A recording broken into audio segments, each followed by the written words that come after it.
Et salut à tous les amis, c'est François pour la chaîne Explique-moi encore et aujourd'hui on va répondre à cette question. Est-ce que ce petit drone, le DJI Spark, est le meilleur drone de DJI?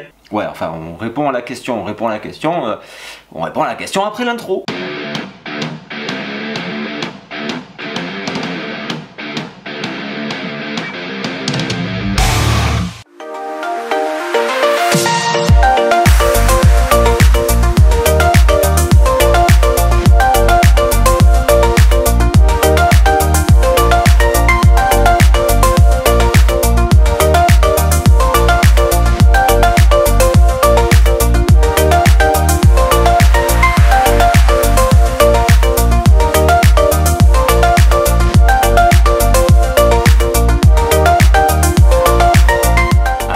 Vous l'attendez, hein, est-ce que c'est le meilleur, est-ce que c'est pas le meilleur? C'est un petit peu compliqué en fait de répondre à ça. On va faire ça point par point, parce que dans la vie tout n'est pas tout blanc ou tout noir, il n'y a pas le meilleur et puis les autres. En fait ce que vous allez penser de ce drone, ça va sûrement dépendre de vos usages. Mais alors juste avant de commencer, je vous laisse lire ceci, et moi j'attends là en fait. 2 minutes, voilà. Allez, c'est parti. Alors on va distinguer deux cas de figure. Il y a d'un côté les professionnels et de l'autre côté les amateurs. On va laisser de côté le côté professionnel puisque ce n'est pas un côté que je maîtrise particulièrement. Mais par contre si vous êtes amateur, que vous faites des vidéos pour YouTube ou des vidéos juste personnelles et que vous avez envie d'investir dans un drone, eh ben, on va se pencher un petit peu sur la question qu'est-ce qui est intéressant ou pas. Sur la gamme DJI on va prendre les trois plus connus, le Phantom, le Mavic et le Spark. Alors le Phantom, moi je le dégage tout de suite pour la simple et bonne raison qu'il est super encombrant. Grosso modo, si vous partez quelque part que vous vous dites tiens je vais peut-être faire une vidéo, je vais prendre mon drone au cas où, le Phantom vous oubliez parce qu'il est très encombrant, que c'est pas un truc qu'on met dans son sac en se disant peut-être que je vais tourner une vidéo mais je sais pas trop. Clairement c'est quelque chose qui doit être réfléchi. On sort un Phantom vraiment pour aller tourner quand on est sûr de ce qu'on va aller tourner. Et moi clairement je veux plutôt mettre un drone dans mon sac en me disant on verra bien ce qui se passe, peut-être j'aurai besoin de faire des plans, donc je me le prends au cas où.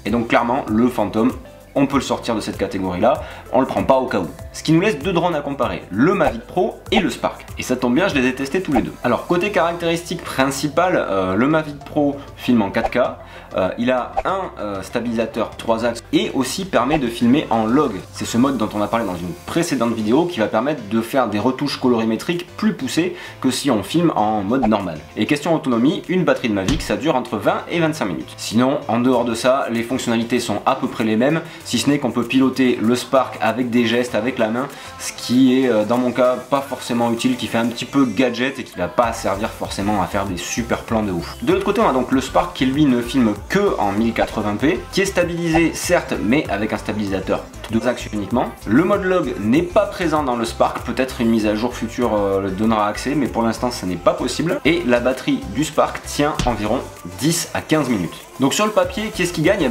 Techniquement c'est le Mavic. Et pourtant j'ai revendu mon Mavic pour prendre ce petit bonhomme là. Et la raison elle est simple, c'est qu'il est ultra petit, ça tient vraiment dans la main. Vraiment c'est un drone qu'on va pouvoir balancer dans son sac, qu'on va pouvoir amener partout, qu'on va pouvoir sortir uniquement au besoin. Et finalement, les spécificités techniques vont rentrer assez peu en ligne de compte. La 4K, mes vidéos, je les exporte en 1080p, je les exporte en HD, je fais pas de 4K. Donc forcément, ça m'apporte pas quelque chose de fantastique de ce point de vue là. Du point de vue de la stabilisation, si on part pas dans des espèces de pirouettes acrobatiques, les deux axes vont suffire largement la plupart du temps. Le mode log, ouais, j'aurais quand même bien aimé l'avoir sur le Spark parce que ça permet d'avoir une image bien plus jolie après quand on fait du post-traitement. Et la batterie de 10 minutes, j'en ai pris deux et ma foi j'ai rarement fait, même avec le Mavic, des vols de plus de 20 minutes parce que j'ai pas forcément besoin d'avoir énormément de plans de drone. C'est vraiment juste pour situer certaines vidéos et puis voilà, faire de belles images de temps en temps quand je pars en voyage.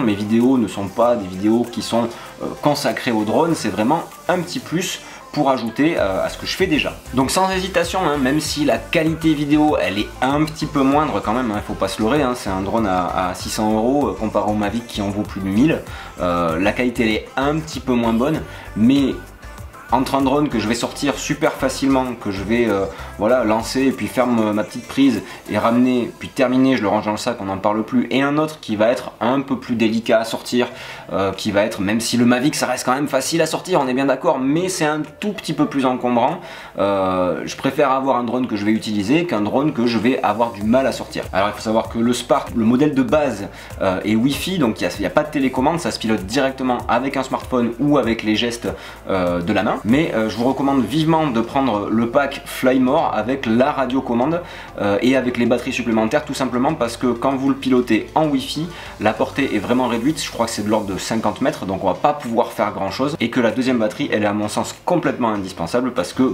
10 minutes ça passe très très vite et on peut vite être frustré. Même si, petit truc sympa, on a un petit port USB juste à l'arrière du drone qui va permettre de le charger directement, éventuellement avec une batterie externe, donc pas forcément besoin d'avoir une prise de courant à proximité pour pouvoir le charger. Enfin, juste pour finir, je vous rappelle que faire voler un drone c'est pas anodin, hein, il y a une législation autour de ça, on peut pas le faire voler n'importe où. On fera une vidéo rapidement, je l'espère, pour faire le point un petit peu là-dessus sur la législation, sur où on peut faire voler un drone, les mesures de sécurité, etc.